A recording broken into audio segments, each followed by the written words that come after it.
Fíjense, les comento, ya que andan ahí dando guerra algunos con lo de Venezuela. Sí, sí es una democracia Venezuela. Venezuela era un país como México, que había dos partidos equivalentes al PRI y el PAN. La Acción Democrática, que era como el PRI. Entonces hacían fraudes electorales porque acordaron uno y uno. A partir de los 50, ¿pero qué es eso de uno y uno? Gobernaba una presidencia el Acción Democrática, el PRI, y la siguiente era para la democracia cristiana, el equivalente a los paneaguados. Luego regresaba el PRI y luego la democracia cristiana, así se iban alternando. Era un acuerdo que tenían las elecciones, igual que hay en México, que solo el PRI, el PRI, el PRI, el PRI, eran una simulación. Eran fraudes electorales, se imponían al candidato que le tocaba, se iban punto fijismo, creo que se llama ese, porque fue una población que se llama punto fijo, creo. Denme por bueno el dato ahí, Juan Ramón, hermanito, es el que sabe bien, pero me lo explicó alguna vez, pero quizás estoy siendo impreciso, creo que sí es así. Y hasta que pues, se les fue con Carlos Andrés Pérez, que ya había sido presidente por Acción Democrática, y no había hecho un mal gobierno en su primer periodo. Cuando regresó por segunda vez, después de tiempo, hizo, hagan de cuenta que como si fuera un paquete del gasolinazo, pero no solo, de muchos aumentos, y se dio el Caracazo famoso, que casi lo tira, se dio una rebelión popular por los aumentos a los precios terribles, y hubo una represión muy fuerte. Entonces, en el 92, esto debe ser en el 89, estoy recordando de memoria, el comandante Hugo Chávez Frías con un grupo, en Venezuela hay un fenómeno singular, que es que un sector del ejército tiene formación de izquierda. Eso es rarísimo, rarísimo en el mundo. Los ejércitos regularmente son conservadores. El nuestro surgió en la revolución y eso le dio una posición pues, cercana al pueblo. Pero luego pues ya se fue, son mujeres y hombres del pueblo y del corazón del pueblo, a diferencia de ejércitos de otros países del mundo que los altos mandos son de las altas clases sociales. No es el caso de México. Pero eso no quita que en México un sector del ejército sea conservador. En el caso de Venezuela es todavía más singular, porque un sector del ejército es de izquierda, marxista, con formación de izquierda, muy singular. Bueno, entonces Hugo Chávez Frías, el comandante Hugo Chávez, era de ese sector. Hicieron un acuerdo, 5 militares, y promovieron una insurrección cívico-militar, no un golpe de Estado, porque no era que el ejército tirara al gobierno, sino era con el apoyo de sindicatos y de una insurrección popular también. Y la parte popular falló, porque no era un golpe de Estado que no respondieron todos los sectores del ejército, sino solo el sector de izquierda. Y entonces fue detenido el comandante Chávez en un país, como pasaba también en México, que nadie asumía su responsabilidad, todo el mundo escurría el bulto. Él dijo: yo soy el responsable, soy el principal responsable. Por el momento no pudimos cambiar la situación, algo así dijo, por el momento. Que fue una genialidad, porque la gente tomó nota del valor personal de asumir la responsabilidad, de ir a la cárcel pagando la responsabilidad del hecho y de decir por el momento. Cuando salió de la cárcel, 3 años después, empezó a recorrer el país en un bochito con muchas dificultades, porque la izquierda le tenía repelús, le tenía desconfianza y celos. Mira, ¿dónde ha sucedido eso? Me han platicado que luego suele pasar. No lo invitaban a subir al templete y la gente empezaba a gritar que ahí estaba Chávez y lo tenían que subir al templete. Luego no lo querían dejar hablar y la gente empezaba a gritar que ahí estaba Chávez y hablaba. Pero su movimiento no era electoral. Ahí fueron avanzando y ya para las elecciones del 99, ya para la elección, puso a consulta si participaban como en la elección y se dividió. en dos. Una parte que era muy antipartidos y antielectoral, dijo que no, y otra parte mayoritaria, pero divididos, que sí, y se metió a la contienda en 1999, con el compromiso de que iba a convocar una asamblea constituyente para cambiar la Constitución. Pues iba a haber un partido marginal, casi una candidatura independiente. La derecha también tenía una candidatura independiente, creo que con una Miss Universo, creo que desde entonces viene Machado, Ana Corina, creo. No les hablo historia larga, los dos partidos tradicionales, el PRI y el PAN, acabaron como están acabando aquí el PRI y el PAN. Y separados, eso sí.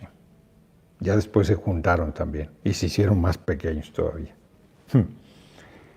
Y empezó a crecer su candidatura y les ganó. Contra todos los pronósticos, empezó con el 4% y les ganó la elección. Y cumplió su compromiso. Se convocó una asamblea constituyente, se hizo una nueva constitución y él renunció a la presidencia porque terminó su responsabilidad. Volvió a hacer otra elección y les volvió a ganar. Les ganó todas a excepción de una reforma a la Constitución que perdió cerradísimo y reconoció de inmediato. Inclusive ya para morir, con cáncer, volvió a participar en la elección y les volvió a ganar. Y murió, ya no pudo tomar posesión como presidente y se tuvo que convocar a elecciones extraordinarias. Y las ganó Maduro cerrado. Y han tenido muchas dificultades. Alguna vez mataron una época de violencia muy cabrona de la derecha fascista, terrible. Habían ganado más de la mitad, la mayoría de la Cámara, casi 2/3. Se quedaron como a 2 diputados de 2/3, la derecha venezolana. Y en vez de irse por la revocación del mandato de Maduro, que tenían todas las condiciones para hacerlo, no se fueron por ahí, se fueron por la violencia. Entonces le llaman guarimbas a las barricadas y ponían alambres filosos. Se llegaron a degollar motociclistas ahí y no dejaban pasar a la gente, y luego había francotiradores y te tiraban y quemaban a la gente. A 28 venezolanos los quemaron vivos por cero parecer chavistas, solo por ser morenos.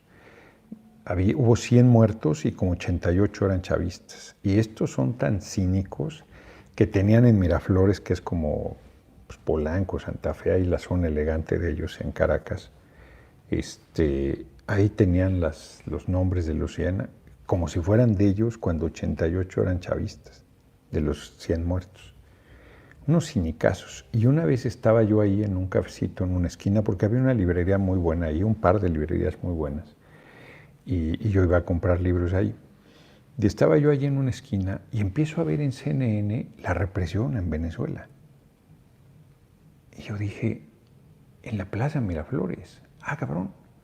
Y yo estaba ahí y no había nada. Yo estaba ahí, hagan de cuenta que aquí donde estoy, yo estoy en Querétaro, y aquí en la calle que da al Teatro de la República está la represión pasando en CNN, y yo estoy viendo aquí la calle que no hay nada. No daba crédito, cabrón. O sea, me parecía inconcebible. Así se las han gastado.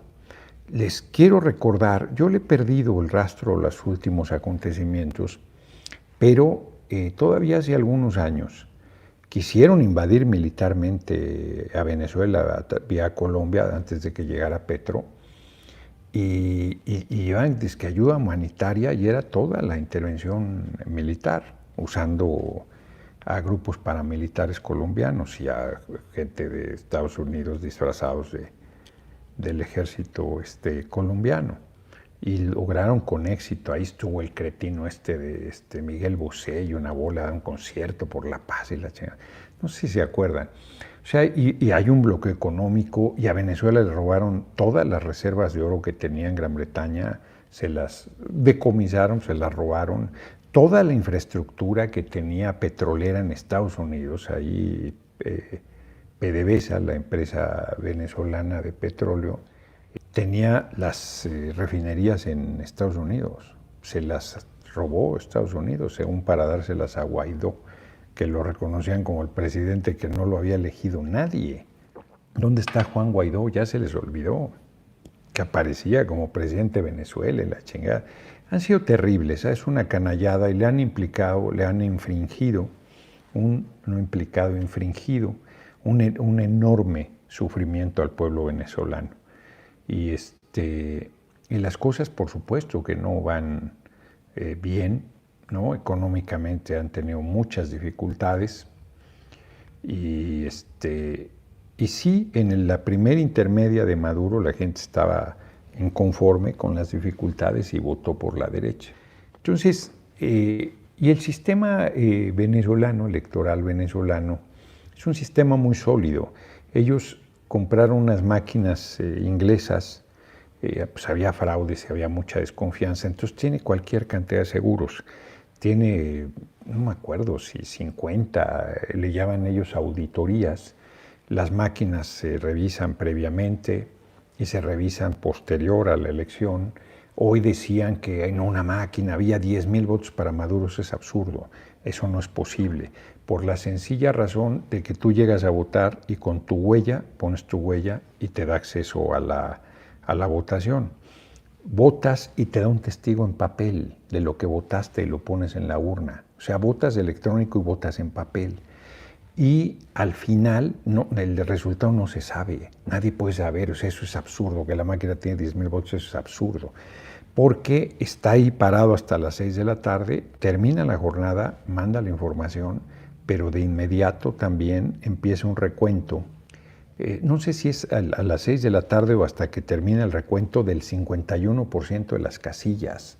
Y el 51% de las casillas se da el resultado, es la primera auditoría, sí se manda la información porque es la primera auditoría. Se da a conocer el resultado del recuento y coincide con el voto virtual, con el voto electrónico. Y entonces coincide, sí, entonces se da a conocer el resultado. Y por eso en Venezuela, más tardar a las 11 de la noche, ya se sabe qué conteo rápido ni qué nada. Como es electrónico, se tiene el resultado de inmediato. Pero no se da a conocer a las 6 de la tarde hasta que no se haya hecho la primera auditoría, que es el recuento en físico de los papeles, testimonio del voto de la persona, que votó usted por Maduro, sí, aquí está. Lo metes. Votó usted por la derecha facha, sí, aquí está. Evo Morales estaba dando a conocer un resultado de 50 para Maduro y 35 para la derecha, para el candidato facho de la derecha. Pero pues así es el sistema electoral venezolano, es espléndido. Jimmy Carter dijo que era el mejor sistema electoral del mundo, lo dijo hace años también, es cierto, pero no se ha modificado. Y reitero, y tiene después, sigue habiendo auditorías sobre la máquina, sobre el software, sobre todo el asunto. Por supuesto, la oposición tiene representación, ahí es un poder, el poder electoral es un poder, es elegido. El poder electoral son 5 poderes, además de los 3 tradicionales, ejecutivo, legislativo y judicial. El poder electoral y el otro es el poder del pueblo. Creo que está ahí la Fiscalía, Derechos Humanos y no me acuerdo qué otra cosa. Bien preparado para el combate contra la mafia y la corrupción. Es un maestro para el debate y un orador sin comparación.